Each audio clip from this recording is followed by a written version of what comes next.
Hi. In another video, I was talking about toxic energy, and I want to talk a little bit about cutting toxic people out of your life.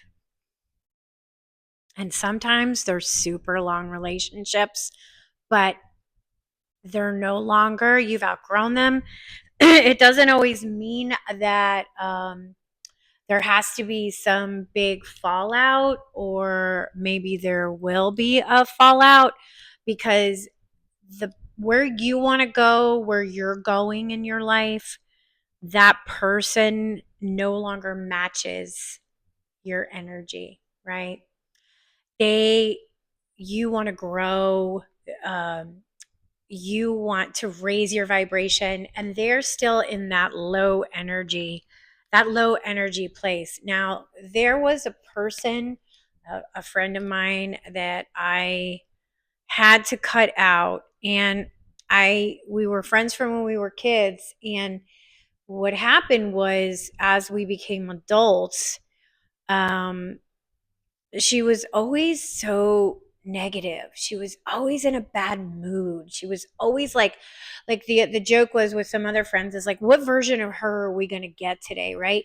And and I kept the relationship going because we were friends since we were kids, right? So sometimes you think like you have to stay in that kind of dynamic, but I never knew who I was going to get. And a big indicator to me that it was time to move on was when I would get text messages. I remember thinking like, oh God, I hope it's not her, because she used to love to text. It was like text, text, text, text, text. And there was always an issue, and it was always around relationships, and it was always around guys, and it was always around shit she shouldn't have been doing, because as long as I knew her, she always was in a relationship. So she was doing the stuff that wasn't, uh, it didn't have integrity, let's just say, right? So I, I, and that would tell me like, this person is too draining for me, but I couldn't give up the relationship because I felt bad because we had been friends for so long. Well, don't you worry about that. The universe took care of it.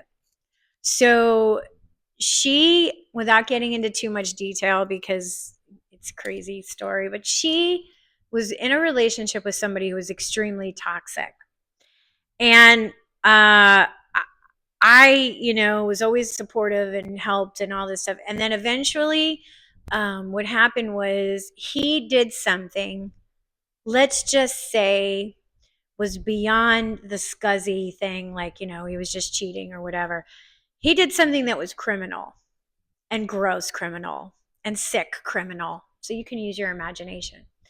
And at first I was behind her because she pushed him away and was like, no way, I can't be with somebody who would ever even do that. Or, it was so disgusting, right? But then I knew something was going on because she started disappearing, and I knew she was talking to him again.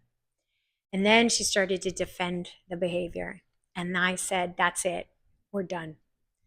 I wrote her a note, a long note, and I said, I can't.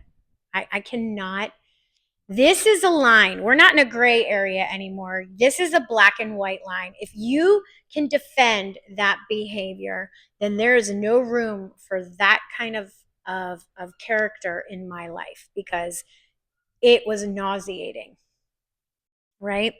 And I have never felt like ending that relationship was so great for me. And you know what it did? It opened up a space for new friendships to come in that are so much better, that are so much richer, that these people, especially these women, it's not all women, but these women, they align to what I align to. And these are the conversations that we have, not some stupid conversation about some dirtbag who's doing stuff to you. Like, I'm not there anymore.